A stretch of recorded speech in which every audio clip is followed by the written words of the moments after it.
अस्सलामुअलैकुम, मैं अफसर मैसूरी। नाजरीन इकराम, जिस तरह कहा जाता है कि कहीं भी किसी भी जगह कमेटी तश्कील की जाती है, ट्रस्ट बनाई जाती है जहाँ पर कौम व मिल्लत की तरक्की के लिए बनाई जाती है, मगर ये बड़ी अफसोस के साथ कहना पड़ता है कि हमारे शहर मैसूर ज़िले वक्फ मशारती कमेटी बोर्ड के चेयरमैन के ओहदे को लेकर बहुत सारी बातें सामने आ रही हैं। आज हमारे दरमियान जनाब शब्बीर खान साहब मौजूद हैं, जो साबिक़े वक्फ मशारती वक्फ बोर्ड के चेयरमैन थे। हम जानना चाहते हैं कि कल जो बातें सामने आ रही थी, हमने अखबार में पढ़ा देखा, क्यों इस तरह जो है बार बार तब्दील होने का ये हमारे सामने आ रहा है और इसकी क्या वजह हो सकती है? अगर ऐसे करने से जो है कौम को क्या तकलीफ़ात का सामना करना पड़ सकता है साहब? अस्सलामु अलैकुम रहमतुल्लाहि व बरकातुहू। नाज़रीन इकराम, बड़े अफसोस की बात यह है, बड़े अफसोस से कहना पड़ रहा है कि रियासती वक्फ बोर्ड में जब स्टेट वक्फ बोर्ड कमेटी बनती है तो वहाँ पर एमएलए को लिया जाता है, एमएलसी को लिया जाता है, एमपी को लिया जाता है और बार काउंसिल से एडवोकेट को लिया जाता है और मुतवल्लियान हजरात को भी उसमें लिया जाता है। ये बनकर 10 मेंबर होते हैं इसमें।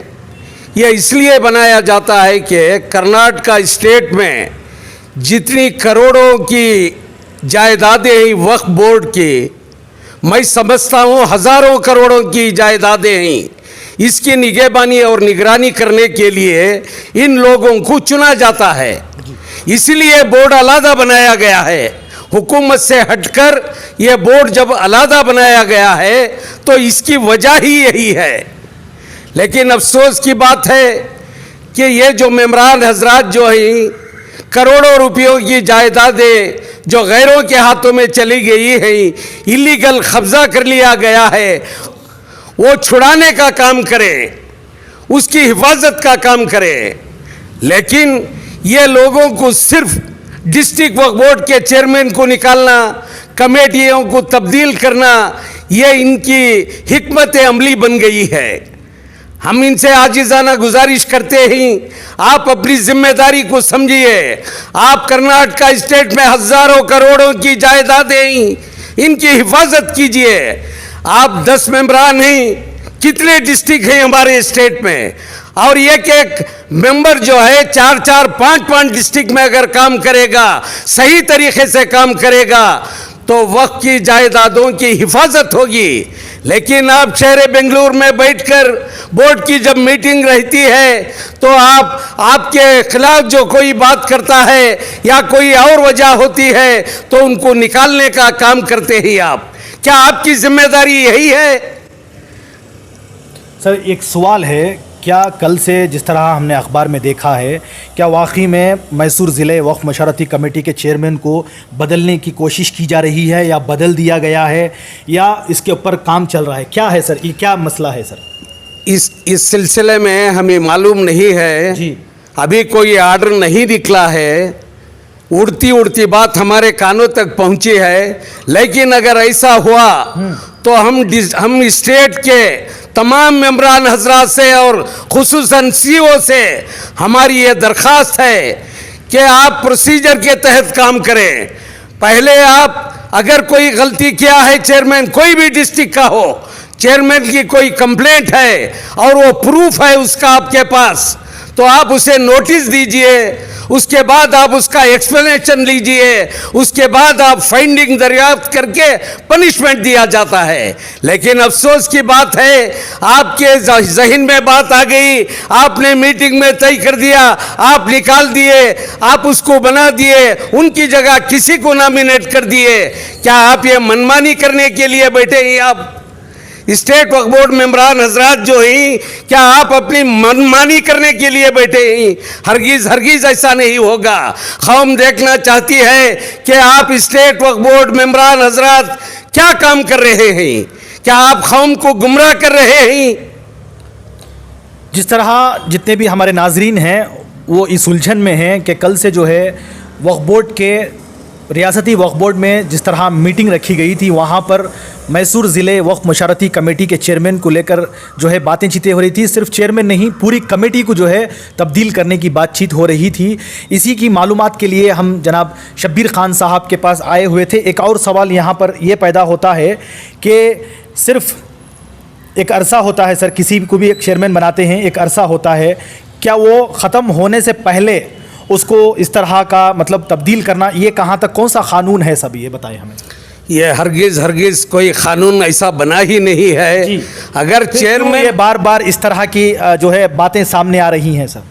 अगर चेयरमैन की कोई गलती है, मैं पहले भी आपको बता चुका हूं, जिसका प्रूफ मिला है तो आप बाकायदा उसको निकाल सकते हैं। वो भी कैसा, आप पहले नोटिस देना, एक्सप्लेनेशन लेना, फाइंड आउट करके उसके बाद पनिशमेंट देना पड़ता है। ये हरगिज़ ऐसा काम नहीं है। ये जो भी हो रहा है गलत हो रहा है।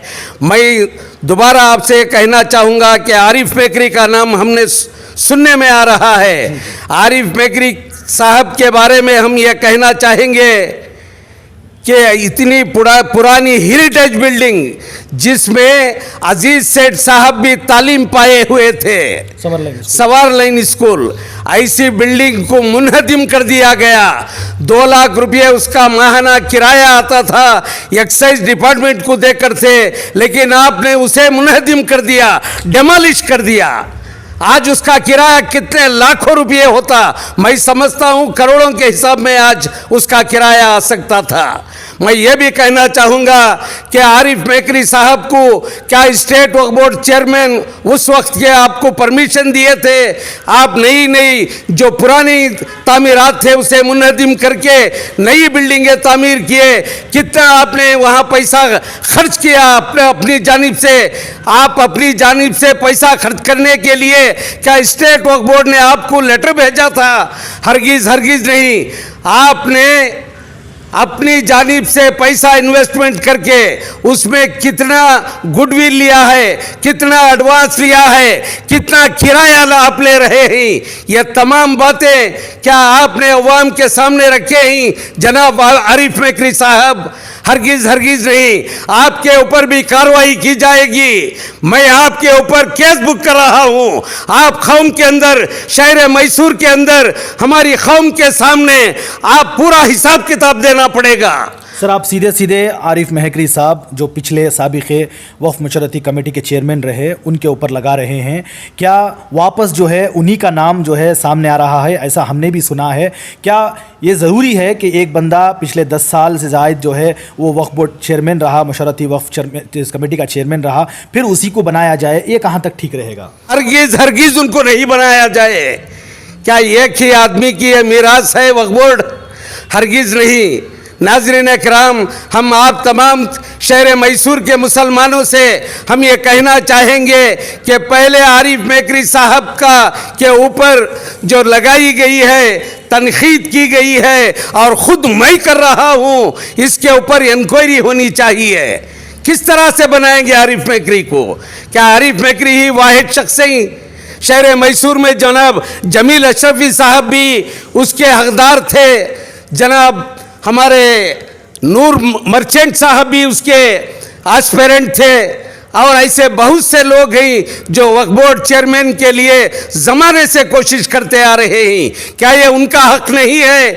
इनका भी नाम लिया जाए।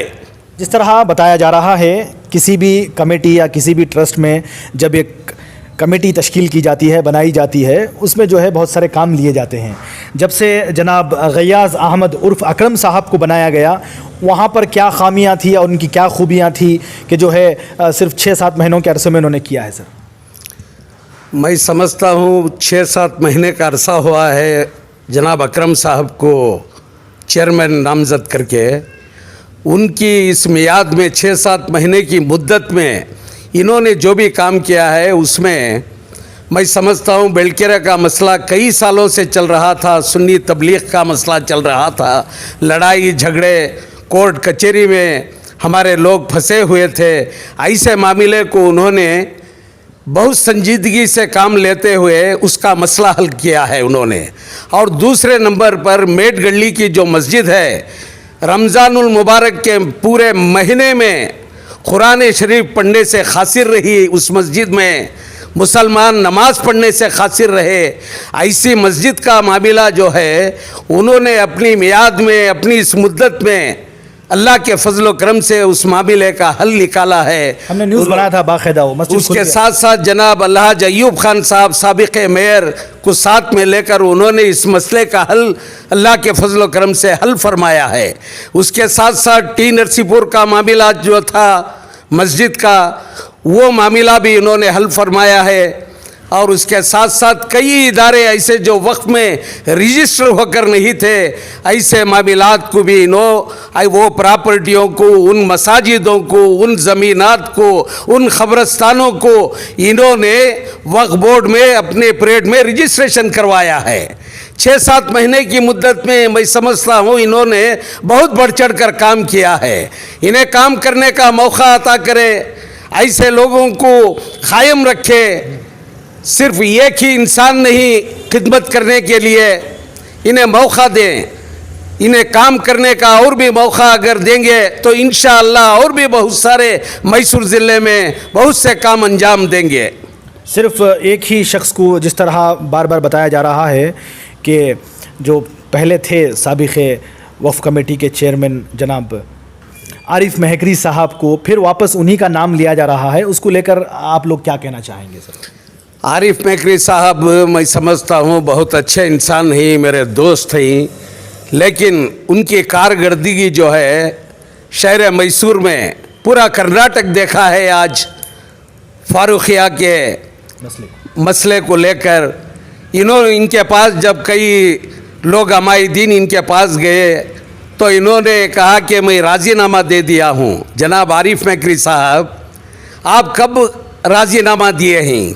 कब आपका रिजिग्नेशन एक्सेप्ट हुआ है?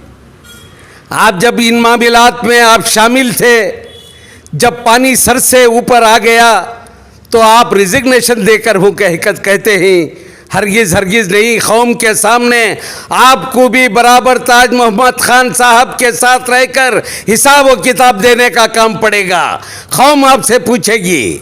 आप अकेले ताज मोहम्मद खान को छोड़कर बाहर निकल गया कहते हैं, यह आपकी बहुत बड़ी गलती है।